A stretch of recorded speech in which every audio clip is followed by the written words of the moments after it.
Alright, here I got a battle against a dude from Smog on Wi-Fi, and yeah. He's using a Sun team, I'm using the team that I used last time. I guess it's E2's team, so whatever. Thanks for the team, bitch. And I'm pretty sure he's either going to lead off with Ninetales or Infernape. Infernape used to be a pretty common lead back in 4th gen, so I'm guessing he might want to get up Stealth Rock with that guy.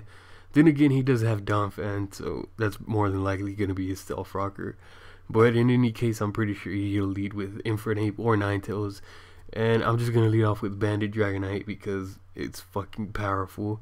And even if the Ninetales decides to burn me, I can still go for Outrage and it's going to do like 80% even after the burn.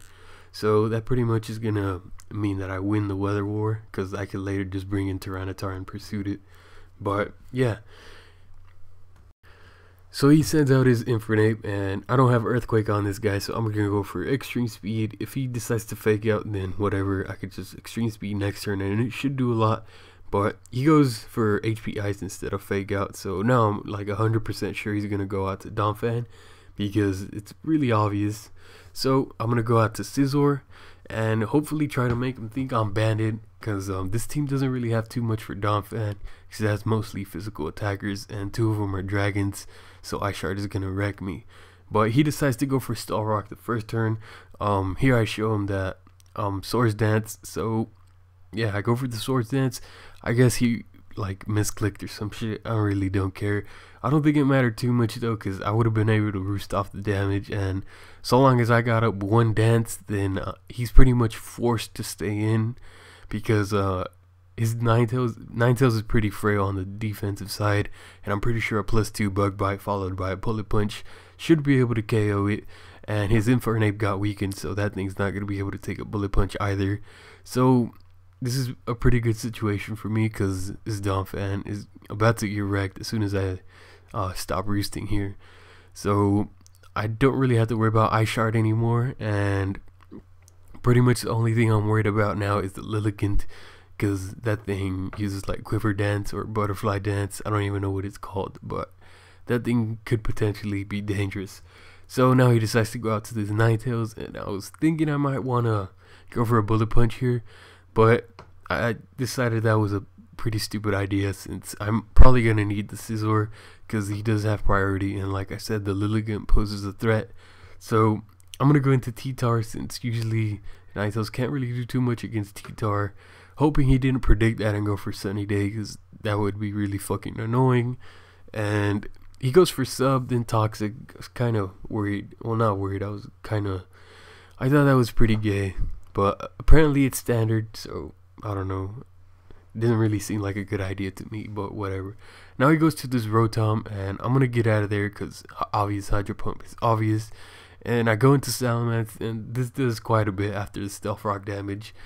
And Rotom on the Sun team's kind of weird, but I guess it works out because most of the time there's Sand Up. So I go for the Outrage, hoping he'd be like some type of offensive set, but it turns out he's defensive, and he goes for Thunder Wave, so that was kind of weird. But I'm pretty sure I should be able to live a Volt Switch, and I do, but I get Parahaxed here, which kind of sucks because I would have been able to destroy that Ninetales.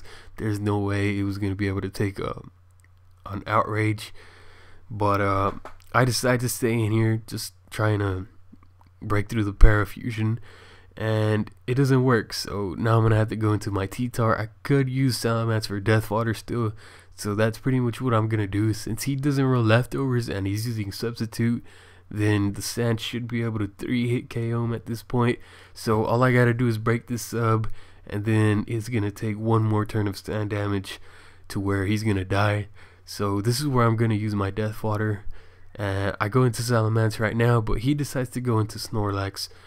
I don't really know why. I guess Crunch wasn't going to do too much, but then again, Snorlax isn't really known for his physical defense. It's more of a special tank. But now that I see the Snorlax, I'm pretty sure he's running like Fire Punch or some type of other choice band set, since he didn't have leftovers. So I'm gonna go into Gliscor, knowing I should be able to take an attack, but that did way more than I figured. So he makes a good move, fodders off his Ninetales because I had rocks up anyway, and I already killed his spinner, so that shit was gonna be useless. And I pretty much got a +2 for no reason. But I did get to kill off the Infernape, so whatever. So I'm gonna go into Magnezone because I'm pretty sure he's gonna go into Rotom, and that works out because he does go. He gets a crit with Volt Switch. Doesn't really matter though because he's gonna bring in this Snorlax, and after the Stealth Rock and Thunderbolt, it's a 2-hit KO. So I'm just gonna kill that fucking fat shit, and he's gonna send out this Twin Rova dude. So this threat isn't really as much of a threat anymore that I got the sand permanently up, but he could still do a lot of damage to my shit. So I was pretty much hoping he would go for Sleep Powder there, because you know Magnezone's pretty much useless at this point, and I let him go to sleep pretty good. Now I could go into T-Tar, and my plan was to fodder this guy out. I expected like a Giga Drain or a Leaf Blade or some shit like that. Probably not Leaf Blade, but more than likely Giga Drain. But he decides to go for Solar Beam, and that's pretty funny when you consider his nickname and the sound of Solar Beam. It pretty much sounds exactly the same like the attack that Twin Rova uses in Ocarina of Time. But I'm sure 90% of you have no idea what the fuck I'm talking about. I don't give a fuck though, because this last guy is Rotom and he's unable to take a CB Extreme Speed, so I win. And yeah, comment, rate, all that shit. I'm out.